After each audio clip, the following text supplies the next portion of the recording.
Yuk, yuk, yuk, yuk, Mas. Ya, yuk, masih jalan dulu ya. Katanya. Aduh. Thank you. Ada Pak Tom. Nih bisa matinya dulu Pak Tom nih.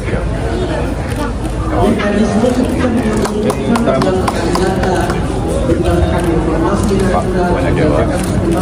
Ini yang punya acara DPD. Ini ketua DPD Jatim. Sehat terus, Pak. Sama-sama.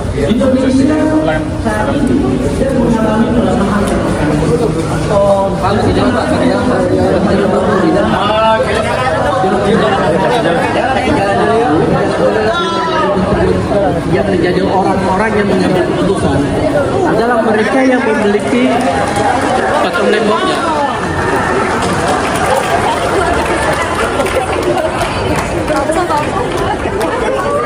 Ngapain ke jalan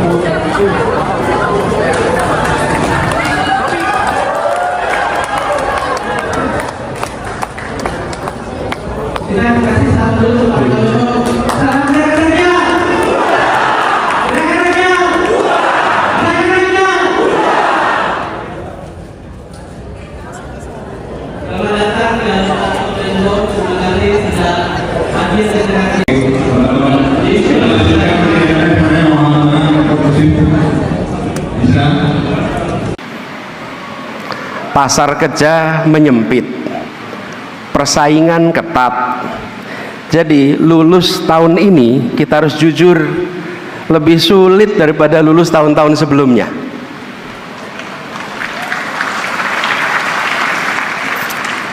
Tapi nih kalau kita tengok sejarah nih, generasi yang lulus di masa sulit sering jadi generasi yang paling kuat.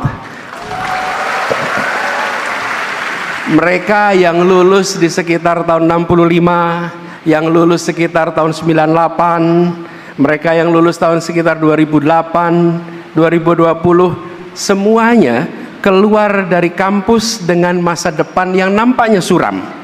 Tapi 20 tahun kemudian justru mereka yang menjadi tulang punggung negeri ini. Jadi dari semua masa susah itu datang dan pergi. Masa mudah itu datang dan pergi.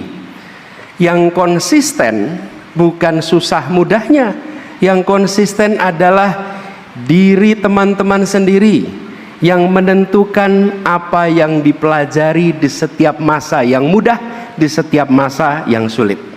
Kembali pada kita. Yang kedua, soal pekerjaan pertama. Nih, saya sebagai alumni nih, kita semua setelah lulus nanti bekerja, bukan? Pekerjaan pertama teman-teman mungkin posisinya kecil, mungkin gajinya pas-pasan, mungkin kantornya jauh, tapi jangan khawatir, nggak apa-apa. Fungsi pekerjaan pertama adalah mencetak karakter kita, memperkuat karakter kita. Karir dibentuk di fase berikutnya. Jadi yang dibawa pulang dari pekerjaan pertama, cara komunikasi dengan atasan yang sulit, cara menjaga janji dengan kolega, cara menyelesaikan tugas yang mungkin membosankan tapi dikerjakan dengan sepenuh hati. Hal-hal seperti ini nampaknya kecil, tapi ini yang mungkin akan Anda hadapi di pekerjaan pertama. Tapi yang kecil-kecil ini yang nantinya menentukan posisi teman-teman 15 tahun yang akan datang. Banyak pemimpin yang kita kenal hari ini, kalau ditanya dulu pekerjaan pertamanya apa, banyak sekali yang pekerjaan pertamanya itu tidak istimewa, biasa-biasa saja. Tapi justru di sanalah mereka belajar hal-hal yang mungkin tidak diajarkan di kampus manapun. Jadi jangan tunggu pekerjaan sempurna untuk memulai yang terbaik. Berikan yang terbaik dimanapun Anda berada, di tugas apapun yang Anda terima, di amanah apapun yang Anda dipercayakan. Kerjakan yang terbaik, hasilnya menyusul pondasi untuk masa depan yang lebih baik. Yang ketiga nih teman-teman, soal masuk sistem. Sebagian dari teman-teman akan masuk institusi besar, bisa di pemerintahan, bisa perusahaan besar, bisa organisasi besar. Tiap institusi punya budayanya. Ada yang budayanya sehat, ada yang budayanya kurang sehat. Dan masuk ke dalam organisasi apapun ada risikonya. 5 tahun di tempat baru yang sering berubah justru teman-teman sendiri. Pelan-pelan ikut arus, pelan-pelan kompromi. Yang dulu merasa nggak nyaman, yang dulu pegang idealisme, pelan-pelan luntur secara tak terasa. Nah, di hari pertama mungkin semua terasa asing. Jalan waktu, bulan kedua, bulan ketiga mulai biasa. Akhirnya larut. Nah, ada 3 jangkar teman-teman yang bisa membantu untuk tidak larut bila berada di dalam tempat yang kurang sehat. Pertama, jaga lingkar sahabat di luar institusi sebagai cermin.